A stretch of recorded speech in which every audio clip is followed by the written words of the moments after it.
Welcome to the Fully Engaged Fitness Podcast, where you'll be hearing from the top fitness experts from the engaged personal training community of businesses. These include client interviews and success stories, insights and tips from our top fitness experts, and the unique approach that we bring to our clients that have helped transform thousands of lives over the last 10 years in business. Don't forget to like and subscribe this podcast so that you can be the first one in the know. Now let's get into this episode.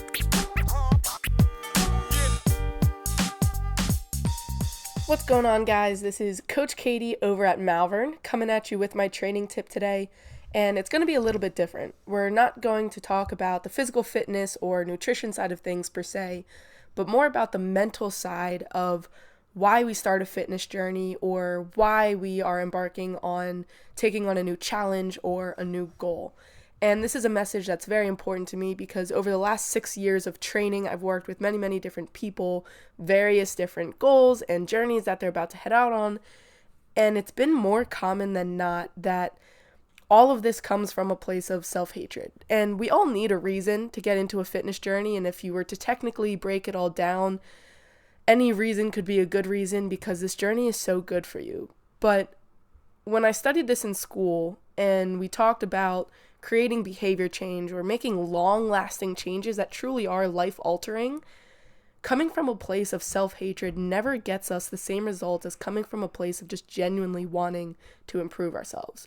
So what we're going to walk through today is 3 different steps of actually changing your behavior and making your fitness journey something that's going to serve you for life, and having that come from a place that isn't hating yourself or beating yourself up for everything that you haven't accomplished so far.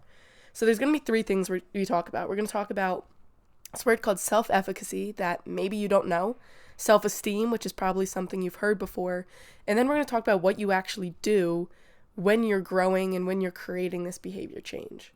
So what's the difference between self-efficacy and self-esteem is what we'll talk about first.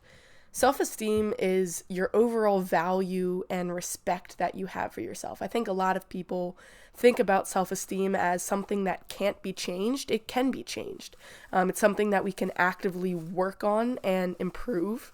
And then self-efficacy is something that is more specific. So if you were to take self-esteem and narrow it down to one specific goal or outcome, that would be self-efficacy. It's saying, I can make this change. I have belief in my ability to succeed in achieving this specific outcome or specific goal. So you can't get there without self-esteem. Self-esteem can come from changing your narrative. So oftentimes when starting a fitness journey or starting on a new goal, people will start with this narrative of, I hate who I am, or I'm so disgustingly fat, I'm not worthy, phrases that are just so negative towards themselves. If you can change your narrative to more of, I'm not at my potential, or I want to improve my health, you will be setting yourself up for success because you're speaking to yourself in a much different tone. I like to talk about this with a phrase called blissful dissatisfaction. And what blissful dissatisfaction is saying, I value myself and where I'm at in this present moment, but I know I'm not at my highest potential. So the way you can think of it is, we're always working to reach our 100%. We may never truly get to our 100% of our potential. We'd be doing ourselves a disservice, though, if we weren't constantly working to get there. Most people say have accomplished 80%. Instead of giving themselves credit for the 80% that they've accomplished, they focus on the 20% that they haven't yet accomplished and beat themselves up for it relentlessly. If you were to sit in this stage of blissful dissatisfaction, you'd be like, hey, you know what? I still got 20% to go. I've got a decent amount of work to put in, but I'm going to give myself credit and respect and value for everything that I've accomplished so far. And that will give us a better place to launch off of and actually create this long-lasting behavior change. So how do you even get to this point of being blissfully dissatisfied? These are 4 questions that I'm going to give you that creates a believable change statement. So we have to kind of get into this mindset of change thinking where we know we've got something we've got to do. We're going to give ourselves some value and some respect of everything we've done so far, but acknowledge the fact that there's a change that's going to be made. So I'm a person who likes to write down notes when I listen to podcasts. If you write down anything, write down these 4 questions. They're going to be 1, what are my feelings? 2, what are the facts in this? 3, What are the strengths I have to change this? And maybe put a couple stars next to that question because I think it's the most important. And 4, what's the true statement? So if we looked at an example of what this could look like, specific to a fitness-related journey, the first question, what are my feelings? That could be, I'm a lost cause because I'm so fat and lazy. There's a lot of emotions tied to that statement. It's very self-negative. There's not much to work with. That's just beating ourselves up for the sake of beating ourselves up. The second question, what are the facts in this? My weight is not where I want it to be, and I'm currently not prioritizing it. This is an objective statement. There's no emotions tied there. It's just, what are the facts of what I'm telling myself in a very emotionally driven statement? The third one then, like I said, probably the most important question. What are the strengths I have to change this? I'm smart and I can find the right resources for me and I can do the work. That's the blissful dissatisfaction. That's looking at the 80% of the tools and strengths that we have that have made us capable of achievement so far so that we can get to that next 20%. So then the last question, what's the true statement? I'm not satisfied with my current weight, but I know I'll work hard. The difference between the phrase in question number 1 and question number 4 is massive.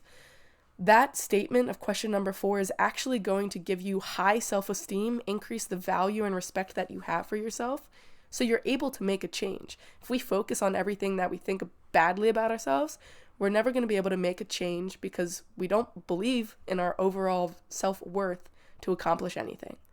So that's self-esteem. It's change thinking. It's asking ourselves questions to give ourselves this place of blissful dissatisfaction and actually make improvement. That lets us then work on self-efficacy. Again, this is specific self-esteem to one goal or outcome that we want to have. Again, something that can be influenced and changed. We just have to put a little bit of work in. So there's 4 things that influence self-efficacy. They are past performances, vicarious experiences, verbal persuasion, and physiological cues. So past performances. The domino effect of good goal setting is that we create small wins. We have to be able to set really good small goals so that we can continuously stack up these small wins and give ourselves the knowledge that we've done this before. Our brain is always trying to predict what's going to come. It can't create its predictive model if there's nothing to base it off of. So setting small, smart goals, not these massive goals where we don't have any checkpoints where we can be like, yep, did that one too, is going to be so much better for improving our self-efficacy. So if we have all of those wins under our belt, we increase our self-efficacy in one of the avenues that we have an impact over. The second one then is vicarious experiences. So the question I like to ask here is, do the actions of your community support your goals? Our community is so impactful on the way that we view our own personal ability to accomplish things. And you can look at this on the positive and on the negative side of things.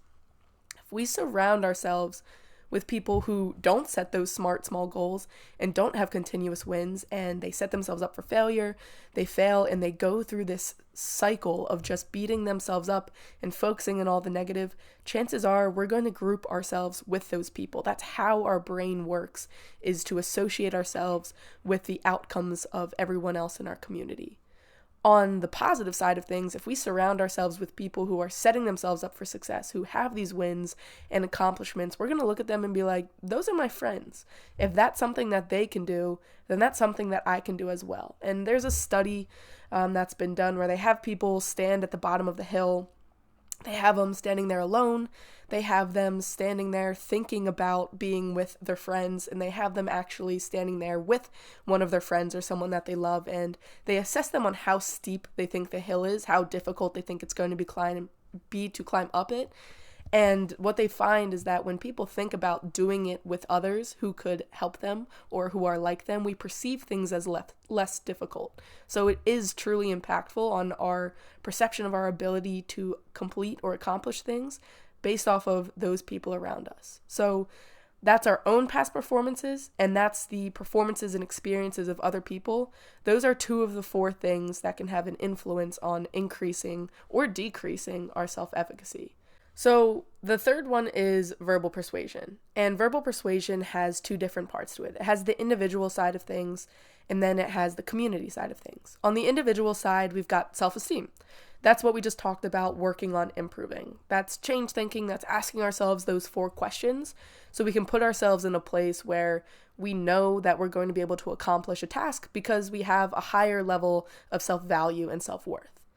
On the community side of things, like we just talked about, the people who are around us and the things that they say to us and say about themselves is going to have a big impact on our ability to believe in ourselves to accomplish something. So making sure that the thoughts that come out of the community that's around us line up with what we want to accomplish. Maybe we're still working on that self-esteem and it's going to be a little bit lower or take some time to improve. That then means it's going to be very important that we have the community around us to make up for that so we can increase this verbal persuasion to increase our self-efficacy. On the other side of things, if we haven't yet found that community, which I would like to say that most of you listening to this probably have because you're a member of an Engage or Engage gym and you have your coaches and the other people in your classes, then you can use your self-esteem if you weren't to have that community to help increase this. When you have the two, that's where magic happens. So those are 3. The last way to increase self-efficacy then is through physiological cues. So physiological cues are just things that happen in our body. Most people think of like butterflies in your stomach or a racing heart rate. They are just physical things that are going on in our body, but it's our perception of what's going on, the context that's around it, that makes us associate it with a certain emotion or feeling. So butterflies in your stomach could be seen as either anxiety or excitement. If we put ourselves in a place or use different tools to kind of trick our brain into thinking it's one opposed to the other, then we'll be in a better place to feel comfortable in a situation. So if you're walking into the gym for the first time and you're like, I don't know if I'm gonna be able to do this, my stomach feels a little bit fluttery, you can tell yourself, this is excitement. My body is preparing itself to head into this new journey and I'm ready to take this on, as opposed to just tying yourself down to the anxiety, because that's not what it actually is. It's just something that's going on in your body. And because you're maybe a little bit uncertain of the outcome that's about to happen, you associate it with anxiety. But it could be seen as an exciting event instead. So those are 4 different things that happen in our world that we can influence to increase our self-efficacy. Now, you don't have to adjust all of them at once, but between past performances, vicarious experiences, verbal persuasion, and physiological cues, there's probably 1 or 2 of them that you could work on at a time, and just increasing those is going to increase your self-efficacy a ton and help you get towards this place of long-lasting behavior change. So then the last stage is growth. And it truly takes courage to grow. It's something that many, many people say.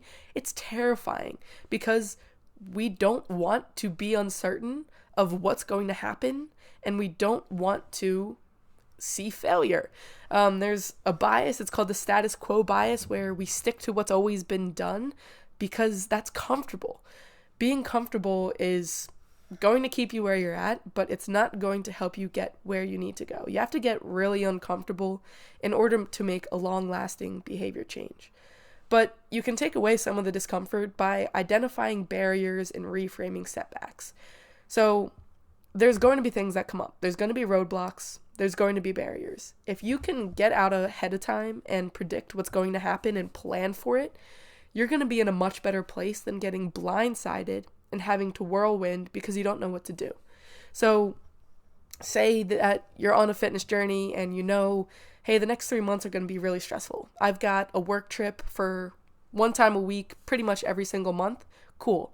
What are 1 or 2 things that we can put in place to help you take on these barriers? Maybe you have a coach write you a workout that you can do in your hotel room, or maybe you have a very specific nutrition plan that you can actually use in the hotel lobby breakfast area that's going to help you stay on track with your nutrition goals.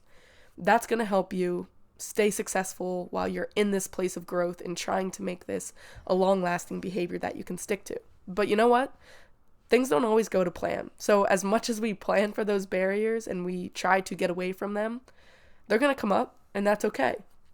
We can reframe our mindset around them, because if we don't, the emotional cost of a setback is going to be far greater than the physical cost. 1 time a month of being slightly off track from your goals for a few months is not going to make or break all of the success that you've had so far. unless you let it. We have to let ourselves get into this mindset of, you know what, this is going to happen. I'm going to do the best that I can. But I know that when I return, I'm going to get right back on track and not let it spiral me and go into another 3-month period of ups and downs and yo-yo dieting and getting myself off track.